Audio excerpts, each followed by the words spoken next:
Assalamualaikum warahmatullahi wabarakatuh. Hai semua, kembali lagi di channel YouTube-nya Yoyoh Rohayah.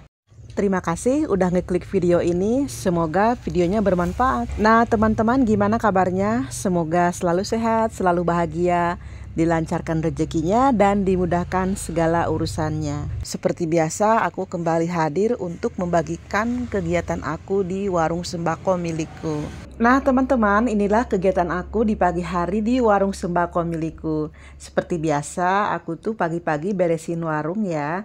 Mulai dari ngedisplay barang, bersih-bersih barang, dan menata kembali barang-barang yang udah berantakan sisa kemarin. Dan kebetulan tempat aku ini berada persis di pinggir jalan raya di sebuah pasar di pertigaan jalan. Hal ini menyebabkan warung aku sangat rentan terhadap kotoran dan debu-debu yang berterbangan. Makanya aku selalu menyempatkan diri untuk membersihkannya setiap hari. Karena kalau tidak dikerjakan setiap hari, debu-debu itu akan semakin kuat menempel di barang-barang sehingga akan sulit untuk dibersihkan. Dulu posisi warungku ini lantainya lebih tinggi sedikit dari jalan raya. Nah kemudian ada proyek pembangunan jalan raya di depan tokoku ini dengan cara melakukan pengecoran setebal 50 cm. Alhasil sekarang posisi warungku berada di bawah jalan raya dengan perbedaan ketinggian 50 cm. Nah hal ini menyebabkan debu-debu semakin merajalela berterbangan di warung sembako milikku.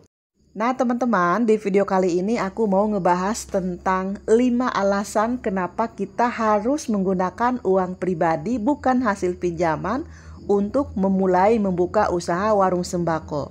Masalah ini pernah aku bahas sepintas di video aku yang lalu. Nah di video kali ini aku mau bahas lebih detail ya dan lebih fokus ke inti permasalahannya. Sekali lagi aku mau bilang bahwa ini adalah modal awal saat kita mau membuka warung sembako.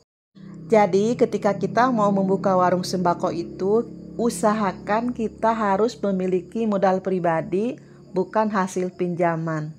Ada beberapa alasan kenapa kita harus menggunakan uang pribadi bukan hasil pinjaman ketika kita mau memulai membuka warung sembako. Alasan yang pertama adalah bahwa warung kita belum berjalan.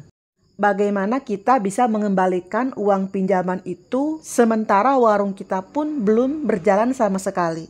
Kita butuh waktu untuk mempersiapkan segala sesuatunya sebelum kita memulai membuka warung sembako. Banyak hal yang harus kita siapkan sebelum kita memulai membuka warung sembako. Di antaranya menyiapkan tempat, menyiapkan catatan belanjaan, mencari tempat berbelanja yang pas untuk kita, serta menyiapkan alat-alat pendukung berjualan seperti etalase, kalkulator, rak-rak pajangan, timbangan, meja kasir, dan masih banyak lagi yang lainnya.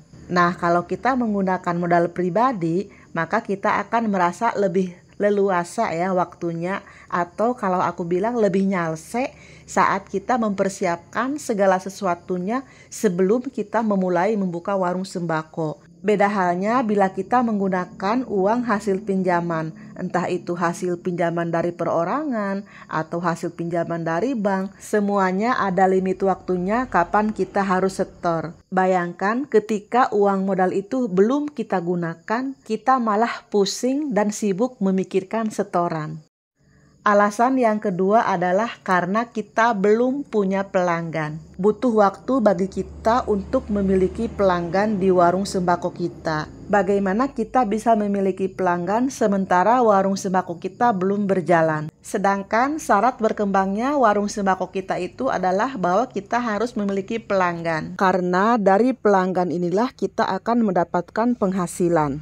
Alasan yang ketiga adalah karena belum adanya data laba bersih atau keuntungan dari hasil berjualan. Bagaimana kita bisa memiliki data laba bersih atau keuntungan di warung sembako kita sementara kita belum memiliki pelanggan? Padahal data laba bersih atau keuntungan itu sangat dibutuhkan oleh kita dalam mengukur kemampuan kita. Apakah kita mampu melakukan pembayaran pada nominal tertentu sesuai yang telah kita sepakati dengan pihak penyedia dana pinjaman? Alasan yang keempat adalah adanya risiko toko kita tidak dapat berkembang sesuai dengan harapan. Bagaimanapun juga memulai sebuah usaha itu tentunya kita memiliki banyak risiko. Salah satunya adalah risiko bahwa usaha kita tidak dapat berjalan sesuai dengan harapan. Apabila modal yang kita gunakan dalam membuka usaha itu milik pribadi, ketika usaha kita itu tidak berkembang, kita sendiri yang akan menanggung risikonya. Beda halnya bila kita menggunakan modal dari hasil pinjaman. Maka ketika usaha kita tidak berkembang, kita punya kewajiban untuk mengembalikan modal hasil pinjaman tersebut. Dan yang terakhir, alasan yang kelima adalah kurang fokus dalam mengelola usaha kita. Ketika kita memulai membuka usaha warung sembako di saat kita belum ada pelanggan dan belum punya penghasilan yang tetap setiap harinya, disitulah pikiran kita akan terbagi-bagi. Di satu sisi kita akan memikirkan bagaimana caranya agar kita bisa mengembangkan usaha kita. Sementara di sisi lain kita juga harus memikirkan bagaimana caranya supaya kita bisa melakukan setoran dalam mengembalikan pinjaman untuk kebutuhan modal awal usaha kita.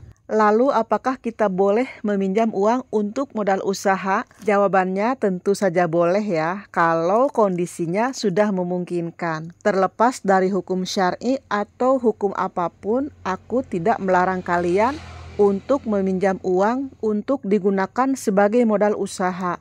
Tentunya dalam kondisi yang memungkinkan bagi kalian untuk dapat mengembalikan modal usaha yang kalian pinjam dari pihak lain tanpa mengganggu perkembangan warung sembako kalian. Nah, bagaimana teman-teman? Apakah kalian sudah dapat memahami apa yang aku jelaskan?